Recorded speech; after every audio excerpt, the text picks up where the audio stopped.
Movie शुरू हुआ तो हमें एक चॉकलेट फैक्ट्री को दिखाया जाता है जहां पर तरह तरह की चॉकलेट्स बनाई जाती थी। इस फैक्ट्री के ओनर का नाम विली वोनका था। हम देख पाते हैं कि विली वोनका रैंडमली 5 गोल्डन टिकट्स को चॉकलेट्स में छुपा देता है और सभी चॉकलेट्स को पूरे दुनिया में सप्लाई करने के लिए भेज दिया जाता है। जिस किसी को भी वो गोल्डन टिकट्स मिलेंगी उसके खास किस्म का इनाम दिया जाएगा। यहाँ से सीन को एक छोटे बच्चे पर किया जाता है जिसका नाम चार्ली था। हम यहाँ पर जान पाते हैं कि चार्ली की फैमिली काफी गरीब थी। उनकी फाइनेंशियली कंडीशन इतना खराब थी कि वे बड़े ही मुश्किल से सरवाइव कर पा रहे थे और उनका घर भी देखने से ऐसा लगता था कि वो कभी भी गिरकर नुकसान हो जाएगा। कुछ ही टाइम के बाद चार्ली के फादर घर आते हैं जो कि वो एक टूथपेस्ट कंपनी में काम करते थे। घर आते इन्हें बहुत देर हो चुकी थी। चार्ली के फादर चार्ली के लिए कुछ टूथपेस्ट के ढक्कन लाए थे जिन्हें देखकर चार्ली बहुत खुश हो जाता है क्योंकि चार्ली उन ढक्कन की मदद से विली वोनका के चॉकलेट फैक्ट्री का मॉडल बना रहा था। तभी ये ऐसा करते हुए देखकर चार्ली के दादाजी उसे बताने लग जाते हैं कि मैं भी कभी विली वोनका के फैक्ट्री के काम करता था और आज से लगभग 15 साल पहले विली वोनका ने दुनिया के सबसे बड़े फैक्ट्री बनाई, यानी दुनिया के बड़े से बड़े फैक्ट्री से वो 60 गुना बड़ी थी। तब इसी चीज से इम्प्रेस होकर इंडिया के एक प्रिंस ने विली वोनका को चॉकलेट का एक महल बनाने का ऑर्डर दिया और विली वोनका ने ठीक ऐसा ही किया, यानी उसने उनके कहने के मुताबिक चॉकलेट का महल बना दिया। लेकिन साथ ही साथ उनसे उस प्रिंस को इस महल के बारे में यह भी बताया कि ये ज्यादा दिनों तक नहीं रहने वाला क्योंकि गर्मी बहुत ज्यादा चल रही है, इसीलिए ये महल कभी भी मेल्ट हो सकता है। लेकिन वो प्रिंस उसकी बातों को ज्यादा ध्यान ना देते हुए उसे इग्नोर कर देता है। लेकिन हम दूसरे ही दिन देखते हैं कि काफी तेज धूप निकल चुकी थी, यानी आज के दिन कड़क की धूप गर्मी चल रही थी जिसकी वजह से चॉकलेट का वो पूरा राजमहल पिघल कर बह जाता है। फिर जब विली वोनका अपने फैक्ट्री में वापस आता है तो उसे पता चलता है कि उसके ही फैक्ट्री में एक जासूस घुस गया था। दरअसल इस जासूस को एक दूसरे चॉकलेट फैक्ट्री के ओनर ने भेज रखा था ताकि वो विली वोनका की सीक्रेट रेसिपी को चुरा ले जिसके जरिए वो चॉकलेट्स बनाता है और वो बाकी के ओनर्स इस चीज में कामयाब भी रहे थे उस जासूस के जरिए। और अगले ही दिन सभी चॉकलेट्स कंपनियां विली वोनका के रेसिपी को चुराकर उसके सभी मशहूर चॉकलेट्स को बनाकर खुले बाजार में बेचना शुरू कर देते हैं। इस बारे में जब विली वोनका को पता चला तब उसे बहुत दुख भी होता है, साथ ही साथ उसे काफी ज्यादा ही शॉक्ड भी लगता है जिसकी वजह से गुस्से में आकर अपने सारे स्टाफ को निकाल देता है और अपनी फैक्ट्री को पूरी तरह से बंद कर देता है। फिर कुछ सालों बाद विली वोनका दोबारा से अपनी चॉकलेट कंपनी को ओपन कर देता है। अब पूरी दुनिया में उसके चॉकलेट्स की खरीदने के लिए दोबारा से भीड़ जमा होने लग जाती है। और इधर हम देखते हैं चार्ली को जिसका आज बर्थडे होता है। इसी वजह से चार्ली की फैमिली उसके लिए एक विली वोनका की चॉकलेट लेने के लिए फैसला करते हैं, इस उम्मीद में कि शायद उस चॉकलेट में से वो गोल्डन टिकट क्या पता निकल जाए जिससे उन्हें ऐलान किया हुआ वो खास तोहफा मिले और उनकी लाइफ पहले से थोड़ा बेहतर हो जाए। उन गोल्डन टिकट्स में से सबसे पहला बच्चे का टिकट निकलता है। वो काफी मोटा होता है। दूसरा टिकट जिस बच्ची का निकलता है उसकी फैमिली काफी अमीर होती है। यहाँ पर हमें पता चल पाता है कि ये बच्ची काफी जिद्दी होती है और इसीलिए उसके फादर ने उसकी जिद की वजह से अपने स्टाफ से विली वोनका के चॉकलेट के हजारों पैकेट्स को खुलवा डाले और तभी उनमें से एक वो गोल्डन टिकट निकला था। फिर चार्ली के पेरेंट्स भी चार्ली के लिए एक विली वोनका चॉकलेट लेकर आते हैं। चार्ली भी बड़े उम्मीद के साथ उस चॉकलेट को खोलता है लेकिन इसमें से वो गोल्डन टिकट नहीं निकलता। इस बात से चार्ली काफी उदास हो जाता है, लेकिन वो अपने इस दुख को किसी को नहीं दिखाया बल्कि वो उस चॉकलेट को अपने पूरे फैमिली के साथ शेयर करके खाता है और काफी एंजॉय करता है। तीसरी गोल्डन टिकट एक ऐसी बच्ची के निकलता है जो कि वो अपने स्कूल की चैंपियन थी, साथ ही साथ उसने एक वर्ल्ड रिकॉर्ड भी बना रखा था। चौथा गोल्डन टिकट एक ऐसे बच्चे का होता है जो ये वैसे तो काफी बदतमीज था लेकिन वो समझदार भी था क्योंकि उसने अपने कैलकुलेशन से ही पता लगवा लिया था कि वो गोल्डन टिकट आखिर किस पैकेट में निकलने वाला है। अब क्योंकि यहाँ इस बच्चे को चॉकलेट तो बिल्कुल भी पसंद नहीं थी, इसीलिए उसने अभी विली वोनका की कोई भी चॉकलेट को नहीं खाई हुई थी। उधर हम देखते हैं कि पूरी दुनिया में चॉकलेट की सेल बढ़ने की वजह से टूथपेस्ट की डिमांड भी बढ़ना शुरू हो चुकी थी जिसकी वजह से उस कंपनी में काम करने वाले जितने भी एम्प्लॉयर्स थे उन सबको जॉब से निकाल दिया जाता है ताकि उनकी जगह रोबोट्स को लाया जा सके। अब क्योंकि चार्ली के घर में कमाने वाले सिर्फ उसके फादर ही थे जो पूरे घर को देख रहे थे, तो आज उनका ये एक बचा हुआ जरिया भी खत्म हो जाता है और अब उनका घर चलाने वाला कोई भी नहीं था। लेकिन चार्ली के फादर ये बात अपने घर में किसी से भी शेयर नहीं करते। फिर चार्ली के दादाजी चार्ली को कुछ पैसे देते हैं जो कि उन्होंने अपने पास जोड़ कर रखे हुए थे और वो चार्ली को फिर से विली वोनका की चॉकलेट को लाने के लिए कहते हैं, इस उम्मीद में कि शायद उनकी इस बार अच्छी किस्मत हो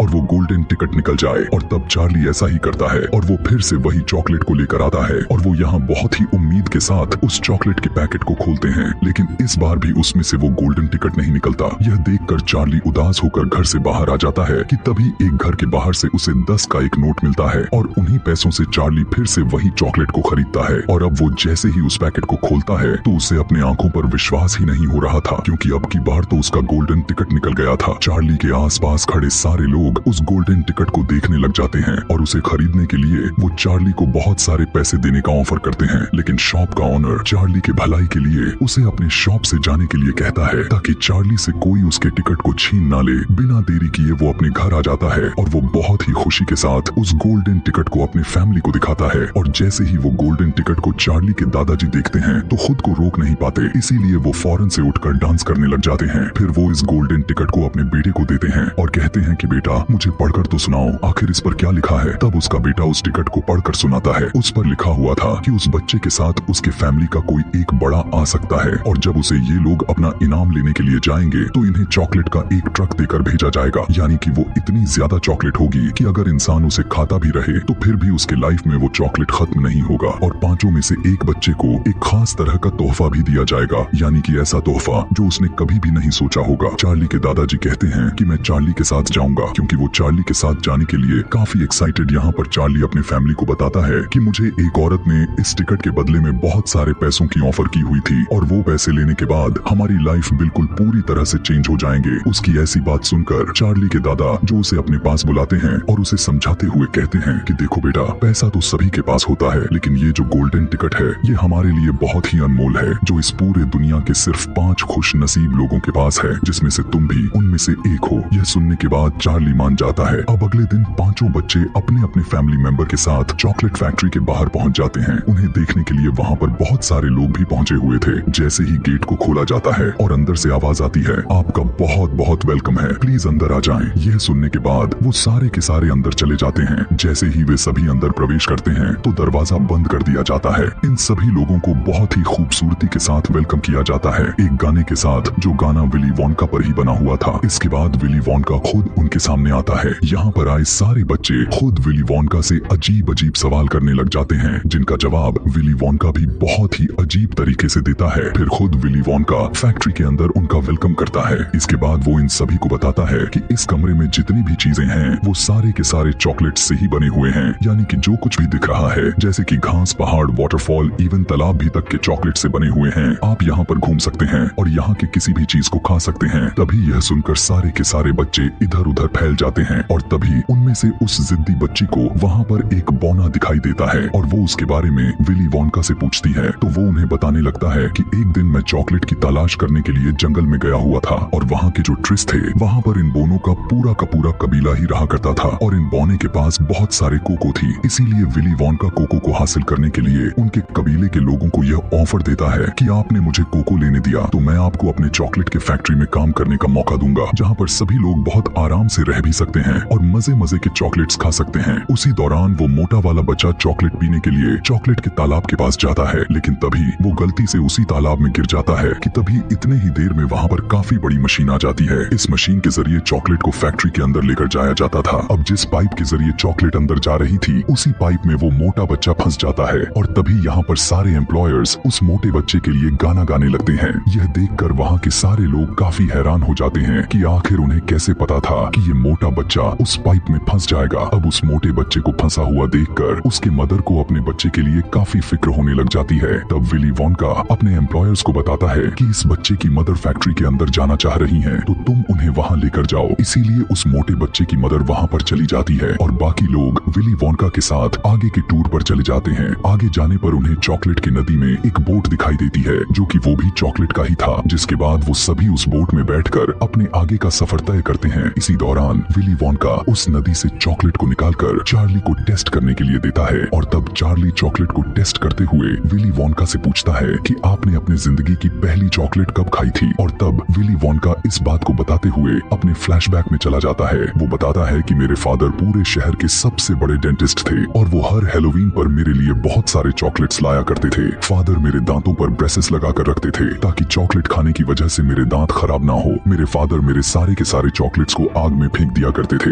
इसके बाद हम दोबारा से प्रेजेंट टाइम में वापस आ जाते हैं। उन सभी के इस जर्नी में बहुत सारे रूम्स आते हैं, जिसके बाद अब वो फाइनली विली वोंका के फेवरेट रूम में पहुंच जाते हैं। दरअसल ये एक इन्वेंटिंग रूम था। यहाँ पर एक नई तरह की बबल गम को बनाया जा रहा था। फिर विली वोंका उन सभी को बताता है कि इस बबल गम में टोटल 3 फ्लेवर्स हैं, लेकिन अभी इस बबल गम में मुझे कुछ ठीक नहीं लग रही। अभी मुझे जरूर कुछ कमियां लग रही हैं, लेकिन यहाँ पर हम देख पाते हैं कि वो चैंपियन बच्ची विली वोंका की पूरी बात को सुनने बगैर उस बबल गम को खा जाती है, जिसकी वजह से उसकी पूरी बॉडी ब्लूबेरी की तरह नीली होने लग जाती है। तब यहाँ पर विली वोंका के एम्प्लॉयर्स एक बार फिर से गाना गाने लग जाते हैं, लेकिन उस बच्ची की मदर परेशान होकर घबराने लग जाती है। यहाँ पर विली वोंका मजाक करते हुए अपने एम्प्लॉयर्स से कहने लगता है कि ये बच्ची ब्लूबेरी बन चुकी है और इसका जूस ज्यादा हो चुका है और अब इसकी बारी है इसे यहाँ से निकालने का। यह सुनकर उस बच्ची की मदर भी अपनी बेटी की हेल्प करने लग जाती है और बाकी के सभी विली वोंका के साथ आगे के टूर पर निकल जाते हैं। चलते चलते यहाँ विली वोंका बताने लगता है कि मेरे फादर ने मेरी जिस चॉकलेट्स को आग में फेंकी थी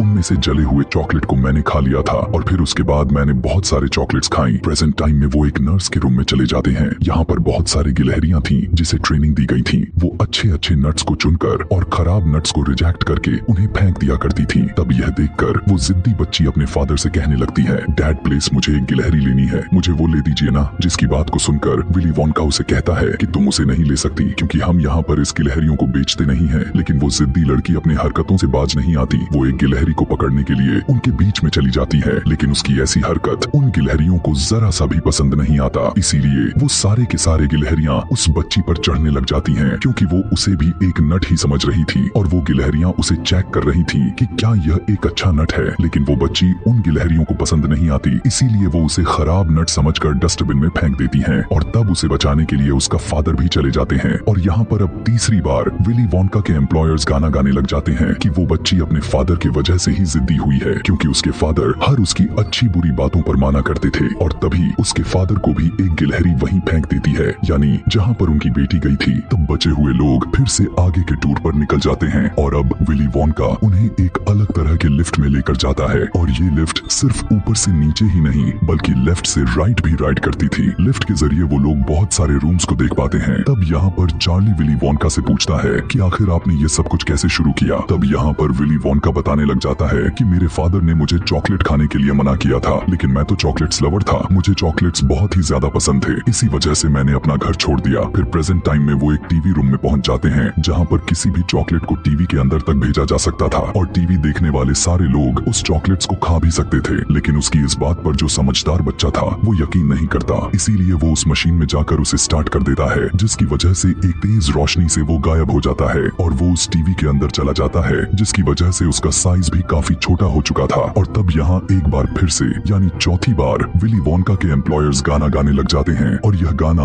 उसी समझदार बच्चे पर बनाया गया था। फिर उस बच्चे के फादर उसे टीवी से बाहर निकालते हैं, लेकिन उस बच्चे के साइज अभी भी छोटा ही था, इसीलिए उसके फादर विली वोंका से पूछने लगते हैं कि आखिर अब मैं क्या करूं, ये बड़ा कैसे होगा। तब विली वोंका अपने एम्प्लॉयर्स से कहता है कि इन्हें फौरन स्ट्रेच रूम में लेकर जाओ, यानी जहां इसे खींचकर बड़ा कर दिया जाएगा। इधर यहाँ पर विली वोंका देखता है कि अब सिर्फ चार्ली ही जो है जो अब बच चुका है और चारों बच्चे अपनी अपनी बेवकूफियों की वजह से जा चुके हैं, यानी अब चार्ली ही है जो वो अब विनर बन चुका है और उस इनाम का हकदार है। फिर विली वोंका उन्हें एक बार फिर से एक लिफ्ट में लेकर जाता है, जिसके बाद वो एक अप एंड डाउन बटन को प्रेस करता है, जिससे वो लिफ्ट फैक्ट्री से निकलकर सीधा काफी ऊपर चली जाती है, जहाँ पर वो देखते हैं कि वे चारों बच्चे काफी बुरी हालत में वापस जा रहे थे। फिर चार्ली इन सब के बारे में विली वोंका से पूछता है। उसकी उस बात को क्लियर करने के लिए लिफ्ट के साथ ही चार्ली के घर जाता है। वो चार्ली के घर की छत को तोड़ते हुए उसके घर में चला जाता है। यहाँ चार्ली के पेरेंट्स चार्ली की देखकर बहुत खुश हो जाते हैं। यहाँ पर विली वोंका चार्ली से कहता है कि मैं अब अपनी फैक्ट्री को तुम्हारे नाम करना चाहता हूँ, क्योंकि अब मैं बूढ़ा होता जा रहा हूँ, मेरा एक बाल सफेद हो चुका है और बाकी भी होने वाले हैं, जिसकी वजह से मैं बूढ़ा हो जाऊंगा। इसीलिए विली वोंका चार्ली को अपने साथ चलने के लिए कहता है, लेकिन चार्ली विली वोंका के इस ऑफर को ठुकरा देता है और कहता है कि मेरी फैमिली मेरी सबसे प्यारी फैमिली है, मैं दुनिया के किसी भी चीज के लिए अपनी फैमिली को नहीं छोड़ूंगा। उसकी इस बात को सुनकर विली वोंका बहुत ही ज्यादा अपसेट हो गया और वो वहाँ से चला जाता है। इसके बाद चार्ली के फादर को फिर से टूथपेस्ट कंपनी में दोबारा से जॉब मिल जाती है और अब यहाँ पर चार्ली की फैमिली पहले से काफी बेटर हो जाती है। उधर हम विली वोंका को देखते हैं जो कि काफी परेशान हो चुका था कि तभी उसे एक आइडिया आता है, जिसकी वजह से वो फिर से चार्ली के पास जाता है। वो अपना चेहरा छुपाकर चार्ली से पूछने लगता है कि क्या तुमने कभी विली वोंका को देखा है, जिस पर चार्ली कहता है कि हाँ मैंने देखा है, उनके बाल काफी अजीब से हैं। तब यह सुनकर विली वोंका अपना चेहरा उसे दिखाते हुए उसे कहता है, चार्ली ऐसा बिल्कुल भी नहीं है। यहाँ पर वो दोबारा से चार्ली को ऑफर देता है, लेकिन चार्ली उसे एक बार फिर से मना कर देता है और पूछने लगता है कि क्या आप अपने फादर से कभी मिलने के लिए गए हैं। इसके बाद वो दोनों उसी लिफ्ट के जरिए विली वोंका के फादर के घर के बाहर आ जाते हैं।